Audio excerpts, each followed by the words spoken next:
कांप रही है, बतलाओ। कबूतरी बोली, बाबूजी आज सुबह सुबह यमराज जी मेरे तरफ एक तरफ से टट्टी लगाकर देख रहे थे, पता नहीं क्या अशुभ होने वाला है। गुरु महाराज ने कहा, बेटी तुम चिंता मत करो, तुम आओ पीठ पर बैठ जाओ, अब मैं तुम्हें 7 समुद्र के उस पार में रख दूंगा जहाँ यमराज के बाप भी नहीं जाएंगे।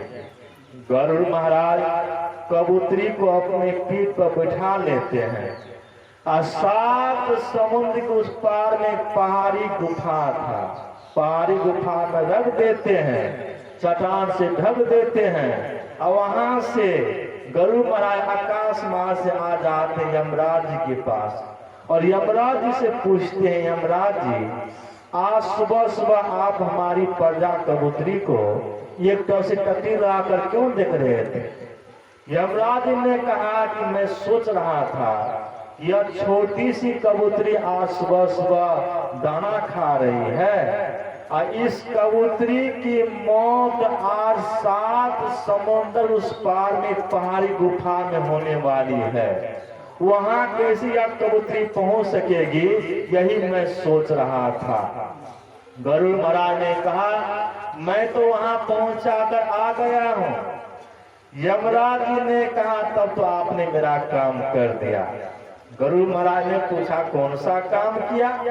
यमराज ने कहा, मुझे तो यही चिंता थी 7 समुद्र के पार में यह छोटी सी कबूतरी कैसे जा सकेगी, वहां इसकी मौत होगी, कैसे जा सकेगी, यही मैं सोच रहा था। तो आप वहां पहुंचाकर आ गए तो मेरा काम तो हो गया।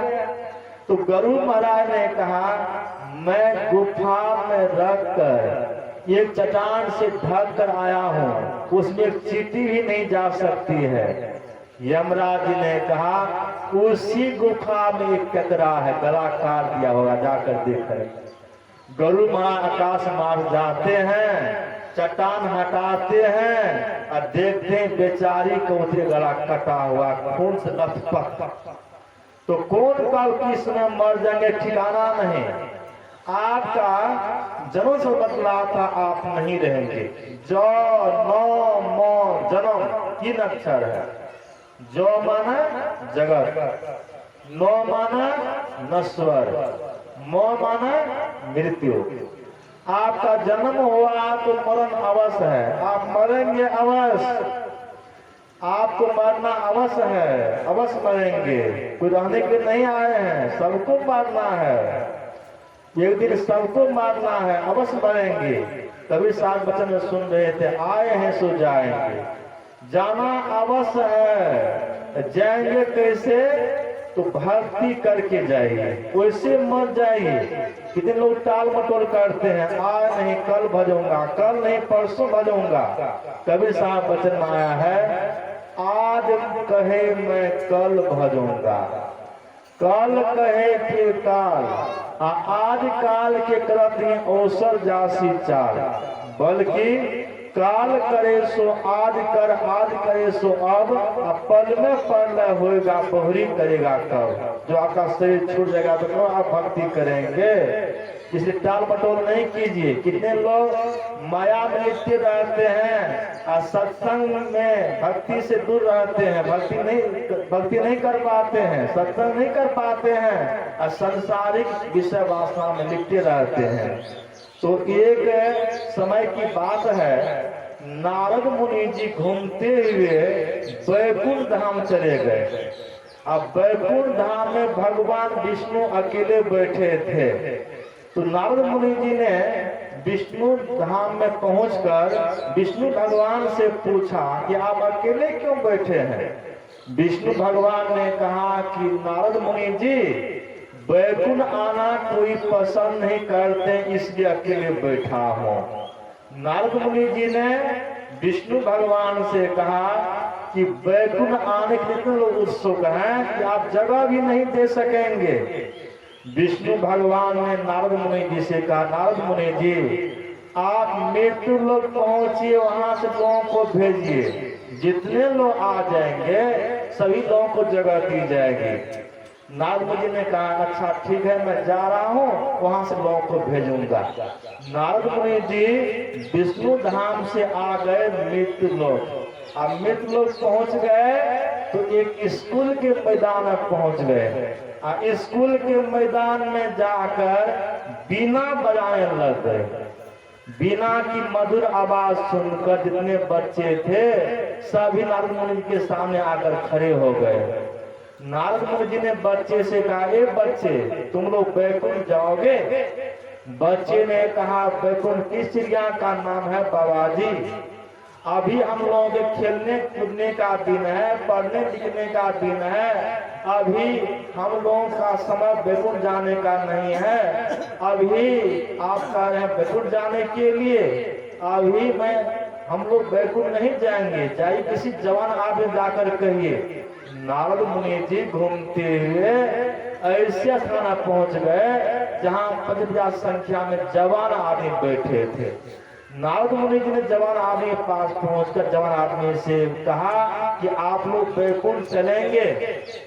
जवान आदमी ने कहा, अभी हम लोगों का समय बैकुंठ जाने का नहीं है, अभी हम लोगों का समय है दुनिया में मौज मस्ती करने का, दुनिया का आनंद लूटने का समय है, और बैकुंठ जाने का समय नहीं है, जाइए किसी बुढ़े आदमी जाकर कहिए।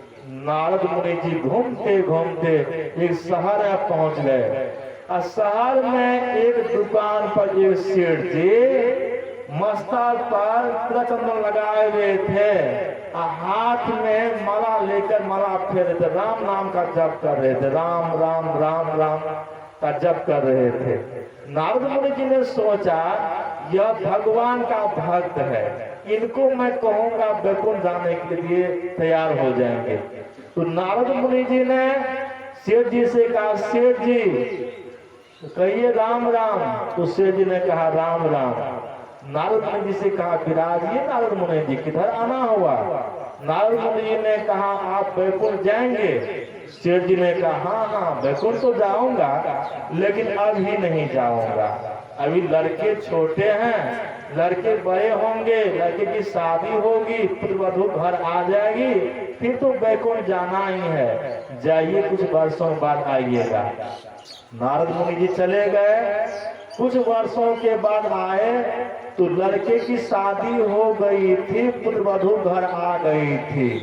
तो नारद मुनि जी ने कहा सेठ जी से, सेठ जी लड़के की शादी हो गई, अब पुत्र वधू घर आ गई, अब तो बैकुंठ चलिए। तो सेठ जी ने कहा, हाँ नारद मुनि जी, लड़के की शादी हो गई, पुत्र वधू घर आ गई, लेकिन एक लालसा बाकी है, वह क्या है? पोते का मुंह देखना। पोता हो जाएगा फिर तो बैकुंठ जाना ही है, जाइए कुछ महीनों के बाद आइएगा। नारद मुनि जी चले गए। कुछ महीनों के बाद आए तो पोता भी हो गया था। सेठ जी पोता गोद में बिठा कर लाड़ प्यार कर रहे थे, बिस्कुट खिला रहे थे। और नारद मुनि जी ने सेठ जी से कहा, सेठ जी अब तो पोता हो गया, अब तो बैकुंठ चलिए। सेठ जी ने कहा, हाँ नारद मुनि जी आपकी दुआ से पोता हो गया, लेकिन अभी कुछ दिन तो और रहने दीजिए, अभी लड़के लोग ठीक ढंग से काम काज नहीं संभाल पाते हैं, मैं रहता हूँ तो काम का संभाल देता हूँ, जाइए कुछ महीनों के बाद आइएगा। नारद मुनि जी चले गए। कुछ महीनों के बाद आए तो सेठ जी घर में नहीं थे, सेठ जी का शरीर छूट गया था, सेठ जी का बेटा घर में था। तो नारद मुनि जी ने सेठ जी के बेटे से पूछा, सेठ जी कहाँ हैं? तो कहा सेठ जी तो मर गए। नारद मुनि जी ध्यान लाकर देखने लग गए तो सेठ जी तिजोरी पर बैठकर, सेठ जी सांप बनकर तिजोरी पर बैठे हुए थे, वे तिजोरी की रक्षा कर रहे थे।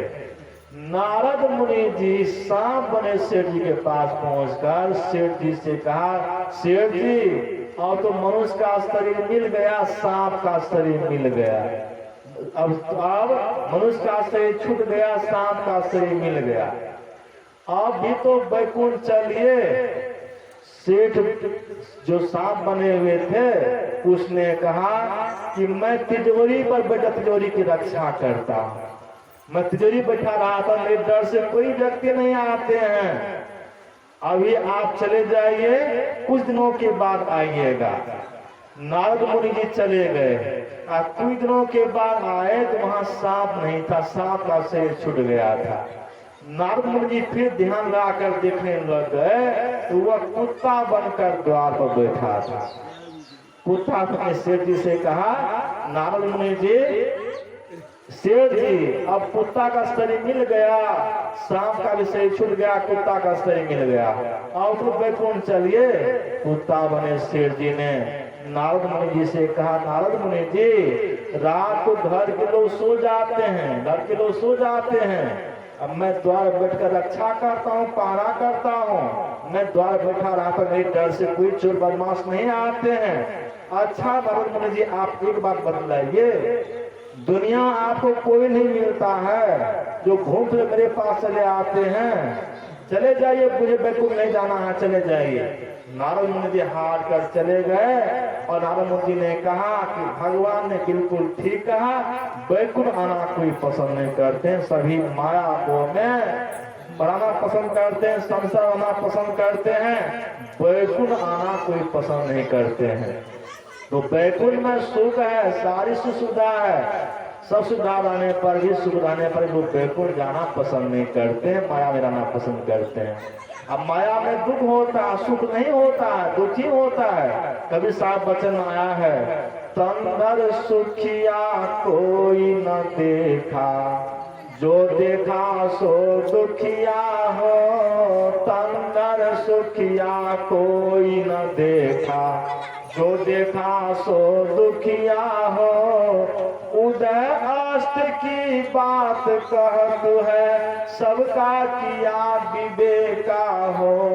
उदय अस्त की बात कहत है, सबका किया विवेका हो। घाट बाढ़े सब जग दुखिया, क्या गिरही बैरागी हो। घाट बाढ़े सब जग दुखिया, क्या गिरही बैरागी हो। सुदेव आचार्य दुख के डर से माया त्यागी हो। सुदेव आचार्य दुख के डर से माया त्यागी हो। जोगी दुखिया जंगम दुखिया, तब सी को दुख दुन्ना हो। जोगी दुखिया जंगम दुखिया, तब सी को दुख दुन्ना हो। आशा तृष्णा सबको व्यापे, कोई महल ना सुनना हो। आशा तृष्णा सबको व्यापे, कोई महल ना सुनना हो। साच कहो तो कोई न माने, झूठ कहा नहीं जाई हो। साच कहो तो कोई न माने, झूठ कहा नहीं जाई हो। ब्रह्मा विष्णु महेश्वर दुखिया, जिनिया राह चलाई हो। ब्रह्मा विष्णु महेश्वर दुखिया, जिनिया राह चलाई हो। अवधु दुखिया भूपति दुखिया, रंग दुखी विपरीती हो। अवधु दुखिया भूपति दुखिया, रंग दुखी विपरीती हो। कहे कबीर सकल जग दुखिया, संसुखी मन जीती हो।